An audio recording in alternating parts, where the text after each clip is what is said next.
Welcome back to It's Always Game Day in Cleveland. He's Daryl Ryder. I'm Andy Baskin. The number one topic when it comes to the Cleveland Browns going into the last preseason game is 100% Cade York. Is it time to give up on him if he misses another field goal in this game, or if he misses multiple field goals? The team looks like they're going to stick with him, at least in the public. They have said, we've got him. They haven't brought anybody in to pressure him, to make him think that his spot is going to be gone, or to challenge him in camp to make sure he's done it. They say he's doing all the right things during practice. They're setting up situations where he can nail field goals left and right. And if he would have made just that one field goal at the end of last week's game, we would not be talking about him. Yet it feels like everyone's saying he's got to go. And I think part of it is, if he doesn't make it this week, I think that everyone will 100% say he's got to go. I'm not ready to go there yet, Daryl. I know we only made 75% last year, but we always see that these young kickers early on in their career sometimes aren't very good. So I'm torn, and I got to believe the front office is sitting around going, what are we going to do? We need to win, or else we might be out of here.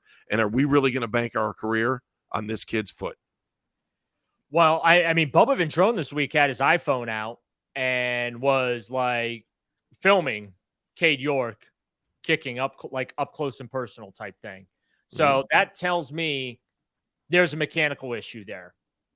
It's not between the ears; it's a mechanical thing. Whether it's the strides, I'm not a kicking coach or kicking ass. But here's what's weird, right? Like, you have special teams coordinators in the NFL.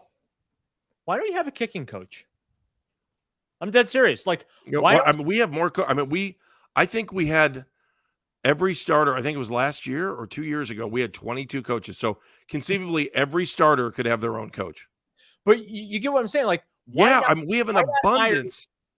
Why not hire a former NFL place kicker to be your kicking coach, to work with the kicker? Because you got to pay him? I don't know. Is that why?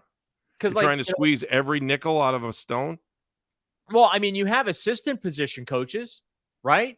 You have your position coach, you have your quality control coaches, you have your coordinators, and you have assistant position coaches too, right? So why can't you have, for special teams, a kicking coach? To me, that's what makes sense. You go ahead and get.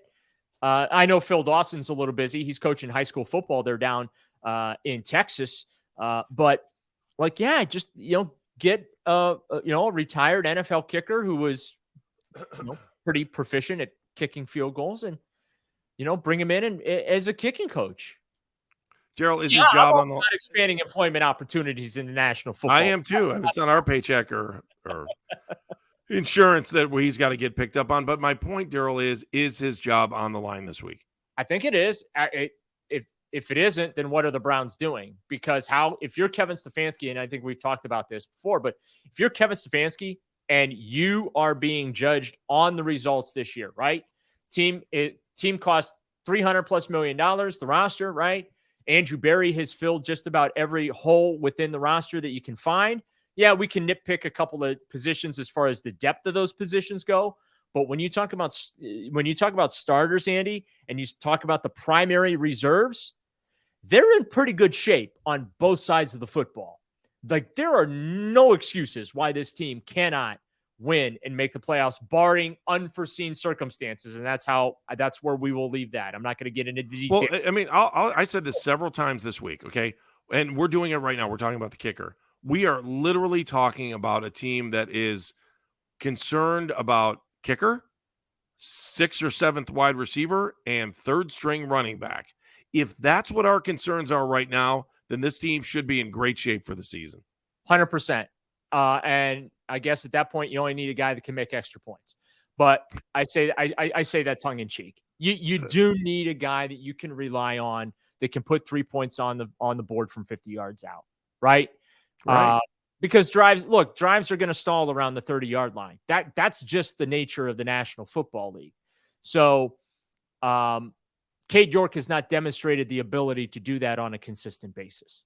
And so, again, if I'm Kevin Stefanski, am I putting the fate of my job in the hands of him? No, sirree. And that's no disrespect to Cade. Look, I'd waive him, put him on the practice squad, and sign a veteran. or claim a veteran off waivers. Someone claim him though, don't you think? I mean, his leg is pretty spectacular. I don't know. I mean, his percentages aren't that great. Well, but the thing is you go and if someone claims him, what's the big deal? You look at all these guys, their first, second years that were horrific. 75% last year to me is horrific. When you look at the league, he was 24th in the league last year in field goals. Yeah, 24th. Absolutely. Yeah, 100%. And that's the tough spot that Andrew Berry's in. And the only thing that Cade can do to make Andrew Berry's job a little easier in regards to that is him make every kick in Kansas City this week. And if I'm Kevin Stefanski, I would absolutely play for field goals to put him out there as much as possible. You know what I'm saying? Like, I don't think that there's any questions about this offense and their ability. Give him a 25, 30-yard field goal. No, we're not talking shots. I'm talking about building confidence here. Let him kick 1 30-yarder early on in the game. Right. Just we're talking about building confidence in a game that doesn't mean anything. Yeah, I mean, I hear you, but that just, again, that's not goes against Kevin. I mean, that's not what Kevin does. Like the next time Kevin Stefanski kicks a 30-yard field goal will be the first. Like he's not. I'm not being facetious. Like, I'm trying to remember in his 3 previous seasons, like, it's not many, Andy. Like, maybe there's just 1 or 2 of those that he took. But he really, once they're inside the 15-yard line, it's like it's 4-down territory for the Browns. It really is, right?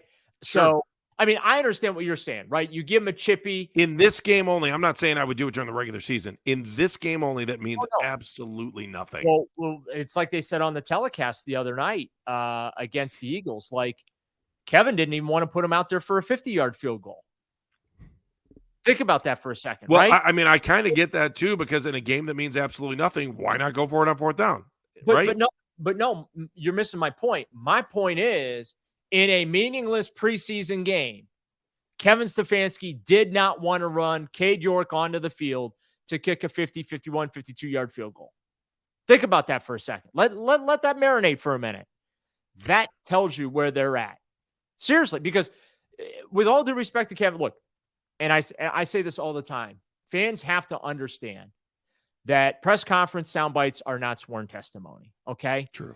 And believe me, I'm not going to sit here and say Kevin Stefanski lies to us. No, he just doesn't share the whole truth. I think that's the way to put it. Right. Or he's telling you what the truth is at that moment. And that could change on Sunday easily. And in no world is Kevin Stefanski in front of cameras and microphones going to say, yeah, we have no confidence in Cade York. We're just going to let him finish this camp out. And, then we'll make the decision whether or not to move on. No, because he knows we're all going to write and tweet and post what he says on the matter. And, the thought is his words, right? If he expresses the public confidence in Cade York's going to, hop on his phone and start looking and see the quotes from Kevin. And he's gonna be, okay, I'm getting a little pat on the back from my coach, right? I gave him reason to rip me. I gave reason for doubt me, whatever. But I'm getting a vote of confidence from my coach. My coach got, head coach got my back. And so hopefully that registers between the ears. And like, I don't think this is a confidence thing for Cade. I really don't. Like, I don't think that he has any doubt whatsoever that he can make whatever field goal he's tasked with going out there. And case in point, Andy, is what happened in Philadelphia. He's wide right from 47, penalty, reprieve, kick from 41, wide left. That's an overcorrection. What does that tell you? It's physical. It's mechanical. So can that be fixed? Yes. How fast can it be fixed? That's the question that needs to be. You see what I'm going with? Oh, absolutely. Daryl, people keep saying that this is between his ears, and I'm like, no, this is a physical issue. Well, we will get the answer on Saturday when the Browns play their final preseason game against Kansas City. It's always game day in Cleveland, produced by Meredith Kane. Thank you very much, Meredith. We appreciate you. And we'll be back with 2 fresh episodes next week. And, of course, once we hit the regular season, we'll do post-game editions as well. It's always game day in Cleveland.